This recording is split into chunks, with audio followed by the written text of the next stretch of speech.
Hey everyone, I'm going to show you a more substantive application of linear approximation.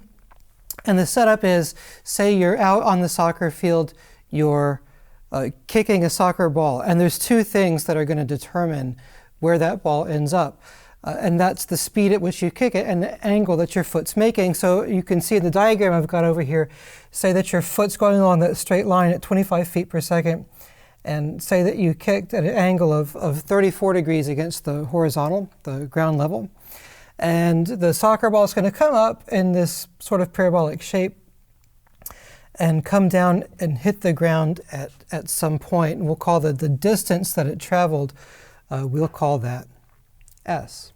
And there's actually a formula to calculate the distance that that ball travels in terms of the initial velocity and that angle theta. And so here's that formula. It's S equals 1 over 32 v squared times sine of 2 theta. I'd love to show you this formula. It comes from Newton's second law, force equals mass times acceleration. You need a little bit of vector calculus, and you need a little bit of knowledge of vectors and how to work with them. So since we don't have that information, I'm just giving you the formula here. And then for us, for linear approximation, the application is, suppose that I change the angle at which I kick the ball, and how does that change the distance?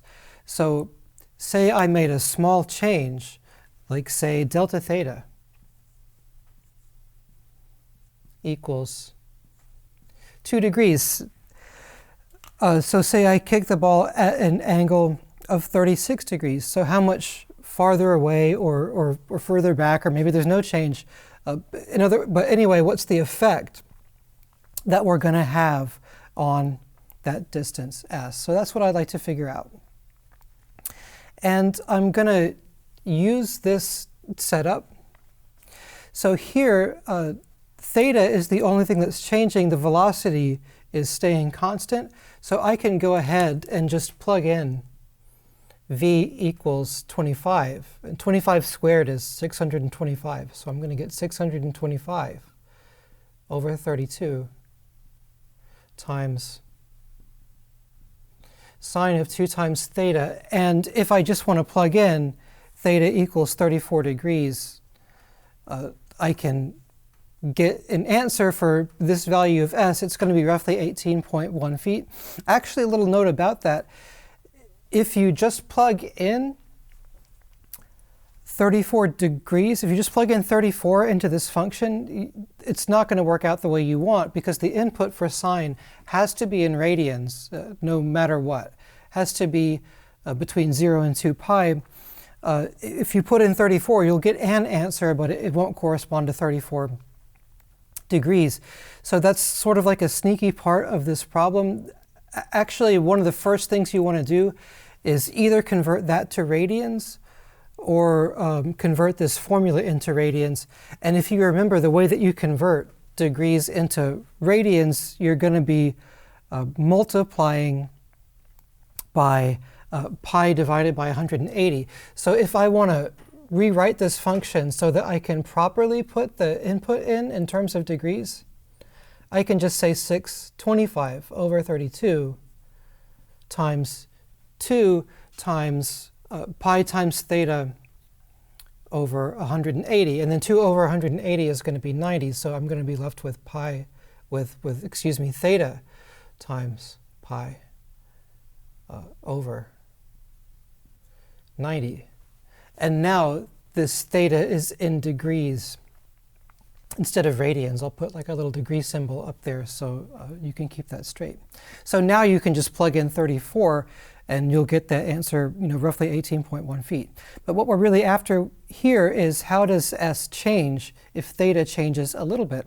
And we're going to use our linear approximation.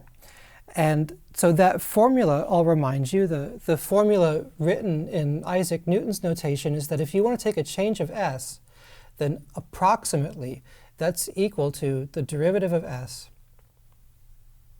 at the point A that you've picked in advance at times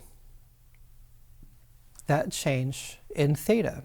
And for us, our change in theta is 2 degrees.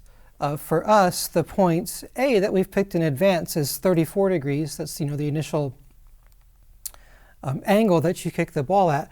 So you're going to be looking at S prime, plug in 34 times 2, and that's going to be your change in S. It's going to be an approximation of your change in S. So if you had just straight up taken the derivative of S in that form, your answer would have been off by a factor of pi over 90, because when you rewrite it this so that your input can be an angle, you multiply that factor, and when you take the derivative, that'll come out because of the chain rule.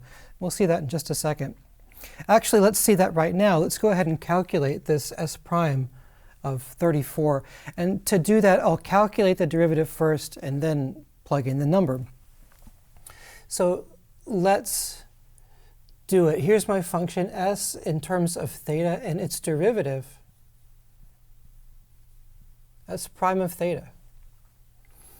Well, oh goodness, I should have written sine of 2 theta, and here I didn't write it, but it's still there. That's fine. This is plugged into the sine function. Forgive me for that. So this constant stays alone, and I take the derivative of sine to get cosine. I plug in the inside function. That's pi times theta over 90 degrees, and then I multiply by the derivative of the inside function, and the derivative, well, the derivative of theta is equal to 1, and therefore I'm left with pi over 90, so the derivative of the inside function causes an extra factor of pi over 90. And I'll say even a little bit more about this. When you first do this, you might think, why can't I just convert my calculator to degrees and plug in? And if you try to do that, taking the derivative of this function, just converting your calculator to degrees, you'll be off because you'll be missing this factor. And the reason why is when you change your calculator to degree mode, what it's doing is composing the sine function, which takes radians, with this extra factor of pi over 90. And when you take the derivative, you have to respect that that factor is there. It does come out. So we do all of this, and we plug in 34 degrees, and we get 625 over 32 times cosine of 34 pi over 90 times pi over 90. And I did calculate this out before I started the video, and the answer that I got out to 3 decimal places was 0.255. And that's telling me that the change in S is roughly 0.255 times the change in theta. So that's going to be 0.255 times 2, and that's just going to be 0.51. And so what are the units here? Well, if your initial velocity was in feet per second, then your derivative being change in feet over change in what? So the derivative is going to be change in feet. We're taking the derivative with respect to theta, so change in feet over change in angle, if you like. And then you're multiplying that by a change in angle. So what's left over is given just in terms of feet. So what this is telling me is that when I change the angle of my kick by 2 degrees, I'm getting a roughly 6-inch difference, moving forward in S. And I want to show you now graphically what's going on when we're doing this. So the graph I've drawn there is sort of a plot of the trajectory. But what I want to do now is show you a graph of actually s in terms of theta. So I'll give you that graph there. There it is. And that graph extends on up to the point, let's say theta equals 34 degrees. It extends a little bit farther, but the theta equals 34 degrees is where we initially kicked. And you can see the y value, it's like 18.1 feet. If you do that linear approximation, what you're doing is you are replacing the graph after 34 degrees with its tangent line. And I'll show you that replacement. So you can see it starts out in the graph and continues with the tangent line. And when you're looking for that change, you're just looking at the slope of the tangent line times the change in theta. And so that change in the tangent line is what you're computing here, and that's allowing you to approximate the actual change in the function.